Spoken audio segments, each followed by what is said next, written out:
Hey guys, Magpie here. Today you're birdwatching with Magpie. So today we're going to be talking again about Rend. So I talked about this game a little while back, and it seemed like it was a really good idea, but then sort of fell off the face of the earth. So if you're not familiar, what Rend is basically a survival game that looks to solve all the problems, or most of the problems, with survival games. So it's going to be whenever you start the game, you're going to join one of three teams. Now, these three teams, they have a goal to protect this sort of big mother tree thing in their base. You build a base around it, and then at certain periods of the week, which are predetermined, so you'll know ahead of time, your base undergoes what is called a reckoning. And then waves of demons and stuff attack your base. Other players can potentially attack your base during that time, but normally your base is untouchable. So it's a bit of a race to run out and collect resources and level up and get gear and get better tech because there's like tech trees and stuff. And then they even had ideas of like artifacts that you could find in the world that would be unique to that instance.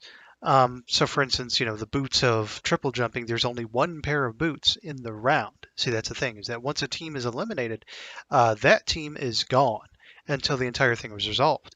And then the winners will get something from that victory, and then it begins again. Now, there will be multiple servers running in multiple rounds, so that way, even if your team gets eliminated, you can continue playing the game. So there's a lot of the little things that they're trying to fix, which I covered in the previous video. But for this one, there's a couple of updates. So for one thing, of course, the game has been delayed.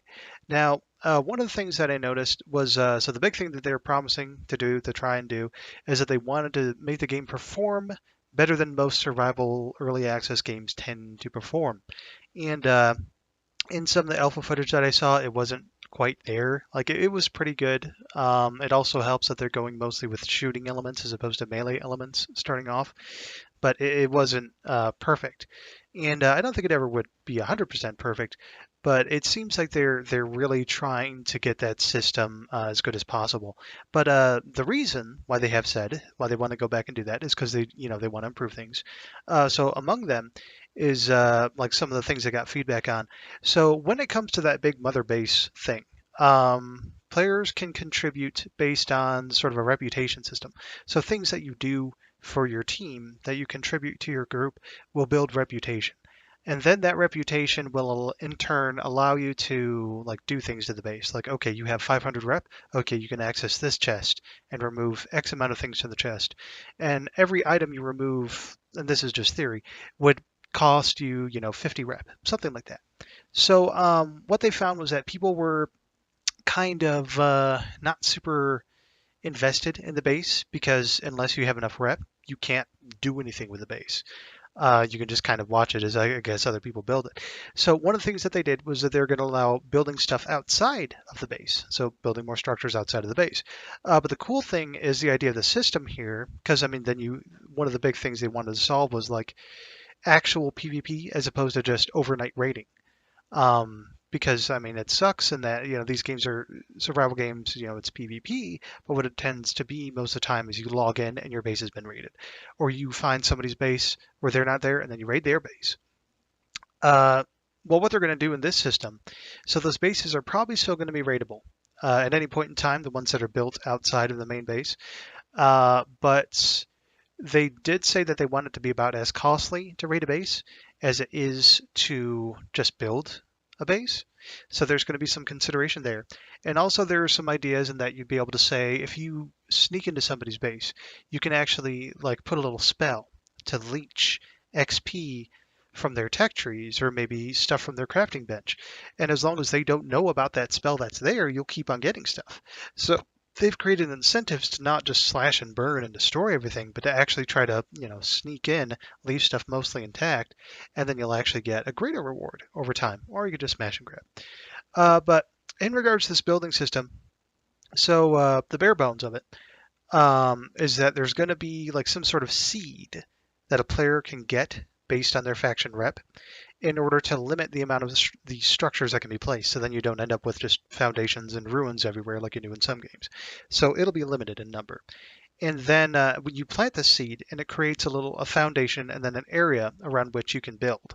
Now this area starts off smaller; it can be upgraded to be larger. So starting off, a little shack or whatever, but eventually, if you're really big contributor in your faction, you could have, Bob's Keep or something, this waypoint, this other little base outside of your main base, which could be pretty cool.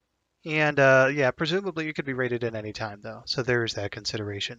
There may be some sort of defenses, either automated, magic, or traps, so that's kind of interesting. But we'll have to see how that pans out. Now, as for the building system in general, one cool thing that they did here was that basically instead of having, wall, platform, whatever, you have a builder's hammer. So say you say, I want to build here. It asks you, okay, what resource? So wood, stone, metal, whatever. And then you would choose what form you would want to place. So you would say, wood wall, and then it's boop, you put up a little wall frame. So this wall frame won't have as much HP as like a wooden wall, but this way you can help plan with the other members of your team. So you can put up a frame and then people can contribute to upgrade that frame to like a wood wall or to upgrade it to a stone wall or to, these other methods. So these little ways that, for instance, people with enough rep to actually build the base can set up the blueprint with frames, but anybody can contribute to the base by upgrading the frame. So there's this cool, and also the system, it's not like you're gonna, oh crap, we need to build 5 more walls, but we have 6 too many roofs. No, as long as you have the resources, you can actually just build the thing. So it sounds a lot better. They said they also went back and streamlined like a lot of the blocks and stuff, so you could have better construction. Like for instance, if you would like want stairs or a ramp, before it was like the basic kind of block system you'd find in most games, and they went back and they tried to fix that up a bit. So let's see here. That's about it right now. So this construction thing that they're adding there to give players something more to be invested in. Whereas before they didn't really have it, and it has been delayed for that. We'll see if any more stuff comes out regarding Rend. Again, the game looks really cool, and every time I hear about an update they put out, it tends to be something that it's like, oh wow, I'm surprised nobody's thought of that before, because a lot of these are good ideas, and maybe they have been used like piecemeal here, there, the other, but these guys are really, taking a collection of all the things that need to be fixed in survival games and just putting it into one game. So we'll see how it looks. I guess the alpha is due to start again, maybe within a couple months, and then with all the changes that they're putting in, and then we'll go from there. Yeah, sounds pretty good.